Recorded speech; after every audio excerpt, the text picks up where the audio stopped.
All right, guys, welcome back. Second video of the day, and I don't know about you, but it is cold as hell where I am right now. Snowed last night, and it just is like 22 degrees here in Ohio, so it's been tough. Got the beanie on, new beanie unlocked. But real quick before we get into the video as well, if you're looking for a late Christmas present and for some reason you want to support a 6'5" guy that writes on a whiteboard, we do have these mini wing panels, the Rodman Rundown wing panels. We still got about 5 or 6 more, 25 bucks plus shipping. Send me an email if you would like one. It's rodmanchase@gmail.com. Now, we got some news here today, and there's been a lot of news this week for some reason. It kind of cooled off there for a minute, and now it's starting to ramp back up. But the first thing on the board I wanted to talk about, because I felt like this kind of got overlooked a little bit, was last night. The Country Builders Construction 88 car that Austin McCarl has been driving for the last couple of years announced that they have hired Scotty Martin as the crew chief in 2025. If you're not familiar with who Scotty Martin was, he was one of the main crew guys on the Larson Marks Racing #2 back in the day when Shane Stewart drove the car. Recently, he's been working with Colby Thornhill out on the West Coast. But Scotty Martin is a guy that has been up and down the road for several years. And this leads me to believe that Austin McCarl and that 88 team are gearing up to go on a pretty large schedule for next year. I know it was mentioned during the Knoxville banquet that they were going to be, branching out and traveling a whole lot more in 2025. Austin McCarl is certainly a driver that is capable of getting the job done with either of the two series. Has not been able to do it quite yet, but he's been very close. Led laps with both series. And so I'm very excited for this move. Scotty Martin has been there, done that. He's won plenty of races, been around a lot of different drivers. And it kind of gives a little bit of, some weight off the shoulders of Austin McCarl, who has been the crew chief of his own car here recently. Terry McCarl would jump in there, I'm sure, every now and again. But Austin was, the main guy making the setup changes. So having a crew chief now should allow Austin McCarl to focus on driving the car. And I'm very interested to see what the schedule is that those guys plan on running next year. Corey Eliason announced earlier this morning that he will be full-time next year with the TKS Motorsports #2 KS. They did not say an amount of races that they plan on running. It is a true Outlaw schedule, and I love this move. I honestly love this move. I think the TKS car is very fast, and I think if they can get a driver in it that is in it for more than 10 races or whatever, obviously they've had a revolving door of drivers, but I think once they get a guy like Corey in there, very experienced, has won some races, has competed at a high level for a long time now, he is going to help this program out a ton. They were already fast. They led laps, almost won a race with High Limit earlier this year at I-70. They've ran well at Knoxville. They've won races at Knoxville. This is going to be a really good pick and choose team for next year. And I think it's the perfect move for Eliason. I know he struggled last year. The last couple of times he's gotten good opportunities, he's struggled when it comes to trying to perform. But I think this is the perfect blend for him of running a lot of races, but not having to be, on a schedule and having to perform to try and get up there in the point standings. He's going to be able to be a little bit more relaxed, I think, in this car, and they're going to be able to learn from each other. So I think this is a very good pairing, and this team is on the up and up. They've been faster and faster every single year, it seems like, and now that they've got a really experienced and a well-known driver in the car, I think it's going to be very good for them next year. Brad Sweet announced last night on David Gravel's podcast that he will be returning to the Chili Bowl this year with the RMS Racing team. Brad Sweet has not been at the Chili Bowl for, I think, 2 years now. So, you get Larson back, you get Christopher Bell back, you get Brad Sweet back, you get a bunch of guys coming back to the Chili Bowl. This is going to be a really stacked field of cars. Last time I checked, it was at 263 entries, I believe. Once it gets over that 300 mark, I'm going to start, looking at the entries and looking at the big teams and the rookies and all that stuff here on the channel. But don't want to start doing any of that until, there's over 300 cars and it's kind of slowing down the entry process. But it's great to have Brad Sweet back in the field at Chili Bowl. The guy, before he was a wing sprint car driver, he was very good with USAC, non-wing, and midgets. He's ran well at the Chili Bowl on Saturday before. And it sounded like he was kind of surprised that he was running the Chili Bowl again. But it does not hurt to have the 5-time Outlaw and the 1-time High Limit Series champion running there as well. Just adds to the depth of the field.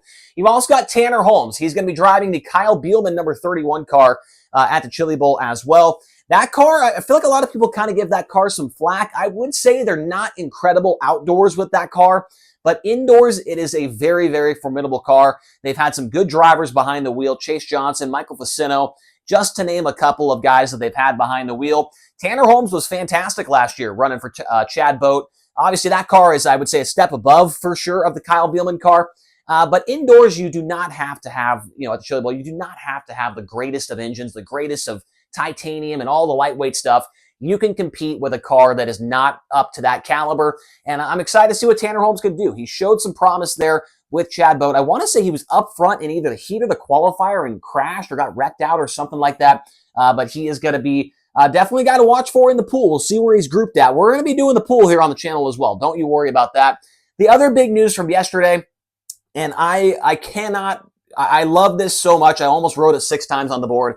The Chili Bowl main event on Saturday going back to 40 laps. I mean, this is such a huge change. And I only saw maybe 1 or 2 people that were kind of complaining about it, but most of it was good things. I mean, the 55 lapper, sure, it's cool, in memory of Donnie Ray, and it's tradition since 2012 or whatever it was. But it wasn't working, man. It really wasn't. I've been to the Chili Bowl 11 times, over the last 12 or so years. And the Saturday feature was in my opinion, the Saturday feature out of all of them throughout the year or all the way throughout the week was always the worst one. I almost one year decided to book my flight right after the C mains. Like I was just going to leave. I don't even care about the Saturday feature because it was a hammer down 1-lane dyno session for 42 laps. And then at the end, it would just take rubber around the bottom. The prelim nights were absolutely spectacular. They're always good. Towards the end of the week, the track starts getting a little bit more worn in, and sometimes it could take rubber on Friday night. But the 40-lap change, this is going to be so, so good. One of the things that I complain about so much is when we get on to the big stages with dirt racing, whether it's the Knoxville Nationals, whether it's the Chili Bowl, whether it's, name one other big race, right? When you got the whole world watching the dirt racing sport, I feel like we always fail when we have these bad tracks, right?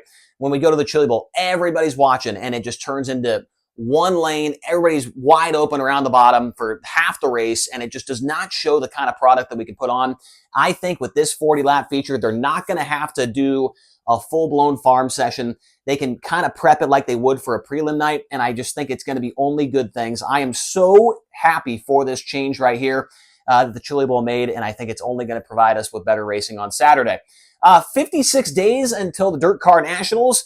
56 days until the National Sprint Car season begins with the World of Outlaws. And so it's coming up quick, guys. I mean, for the Outlaws, man, they do not have much downtime. Trust me, I have been there and done that.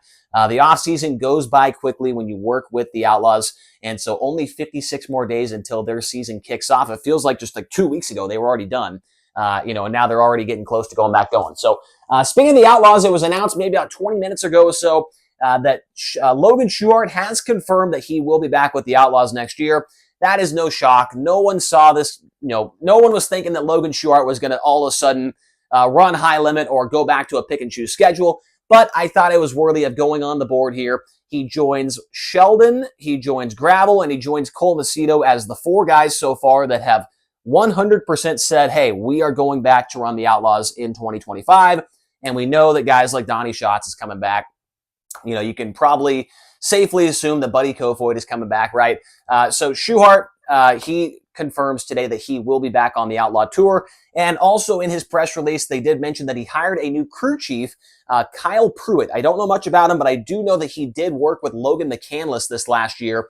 And so he was let go from McCandless, and now he gets picked up by Logan Schuchart, which is good because the Shark Racing team has always had issues trying to keep guys as far as crew members around, whether it's on Jacob's team or on Logan's team. And so it sounds like this Kyle Pruitt guy has been around for quite a few years and has helped out a lot of different teams. And so maybe that'll help out with Schuchart's performance, because his performance was certainly down from last year as one of, I would say, probably the worst year of Logan Schuchart's entire World of Outlaws career as far as wins, top 5s, top 10s go. He was like 7th in points. It was a tough year, but I don't imagine that to last for very much longer for him. So that is the news of the day here on the Rodman Rundown. Hopefully you guys enjoyed it. Make sure to hit subscribe, hit the like button, comment down below what do you think about the things on the board here we're talking about today. And we will talk to you guys again here soon. Thank you very much.